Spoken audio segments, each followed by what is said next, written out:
नमस्कार, आप देख रहे हैं दैनिक रेडियो। आइए एक नजर डालते हैं दिन भर की बड़ी खबरों पर। उससे पहले सुर्खियां। मोदी सरकार 3.0 का बजट 2024 आएगा 23 जुलाई को। नीट यूजी की काउंसलिंग को किया स्थगित, वजह का नहीं किया खुलासा। अहमदाबाद में हिंदुओं ने जलाए राहुल गांधी के पुतले। लालू प्रसाद यादव ने तेजस्वी यादव को सौंपी आरजेडी की बागडोर। पंजाब में एसजीपीसी ने राहुल गांधी के बयान पर जताई आपत्ति। आइए अब देखते हैं खबरें विस्तार से। संसद का बजट सत्र 22 जुलाई से 12 अगस्त तक चलेगा। 23 जुलाई को वित्त मंत्री निर्मला सीतारमण बजट पेश करेंगी। केंद्र सरकार की सिफारिश पर राष्ट्रपति द्रौपदी मुर्मू ने इसकी मंजूरी दे दी है। यह जानकारी संसदीय कार्य मंत्री किरण रिजिजू ने दी है। यह बजट मोदी सरकार 3.0 का पहला पूर्ण बजट होगा। फरवरी में सरकार ने अंतरिम बजट पेश किया था। अंतरिम बजट में इनकम टैक्स में कोई राहत नहीं मिली थी। पुरानी टैक्स रिजीम पर 2.5 लाख रुपए तक की कमाई ही टैक्स फ्री रहेगी।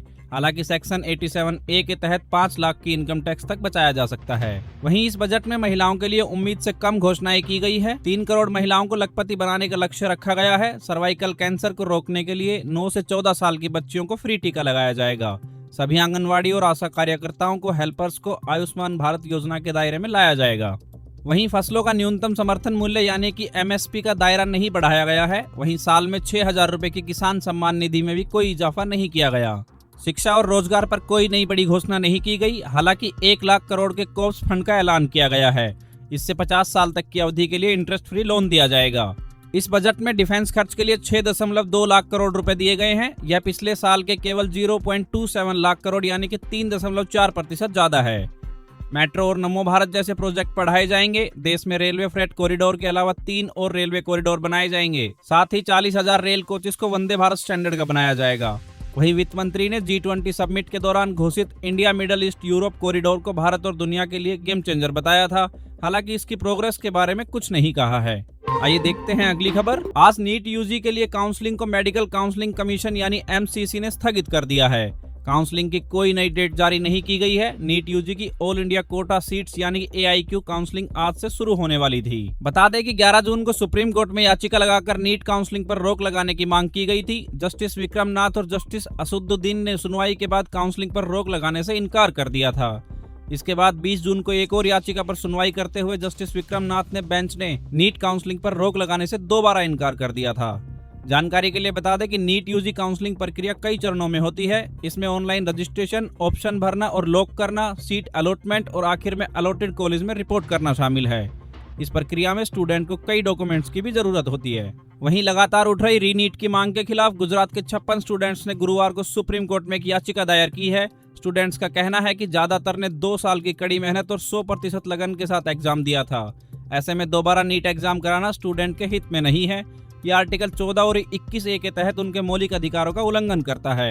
आइए देखते हैं अगली खबर। लोकसभा में विपक्ष के नेता राहुल गांधी दोपहर करीब 1 बजे अहमदाबाद पहुंचे हैं। राहुल के पहुंचने से पहले विश्व हिंदू परिषद और बजरंग दल कार्यकर्ताओं ने उनके पुतले जलाए हैं। कार्यकर्ता संसद में राहुल के कथित हिंदू विरोधी बयान का विरोध कर रहे थे। पुलिस ने उन्हें हिरासत में ले लिया है। विरोध के बीच राहुल अहमदाबाद के कांग्रेस कार्यालय पहुंचे। कार्यालय पहुंचकर राहुल ने कहा, अयोध्या के लोगों के मकाने और दुकानें तोड़ी गई, मुआवजा तक नहीं दिया गया। अयोध्या से जीतने वाले सांसद ने बताया कि नरेंद्र मोदी वाराणसी से नहीं अयोध्या से लड़ना चाहते थे, लेकिन वहां 3 सर्वे कराने वालों ने कहा कि अगर आप अयोध्या से चुनाव लड़ोगे तो हार जाओगे और राजनीतिक करियर खत्म हो जाएगा। वहीं कांग्रेस सांसद ने कहा, वाराणसी में हमसे छोटी सी गलती हो गई, वरना हम वहां से भी जीत जाते। पीएम मोदी के 1 लाख वोटों से जीतने का मतलब है कि मुश्किल से उन्होंने अपनी जान बचाई है। आइए देखते हैं अगली खबर।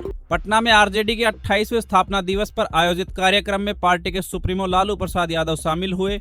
इसमें बड़ी बात यह है कि सार्वजनिक मंच से लालू प्रसाद ने पहली बार कहा कि तेजस्वी ही पार्टी को आगे बढ़ाएंगे, बिहार में सरकार भी बनाएंगे। इससे साफ है कि पार्टी की बागडोर अब तेजस्वी ही संभालेंगे।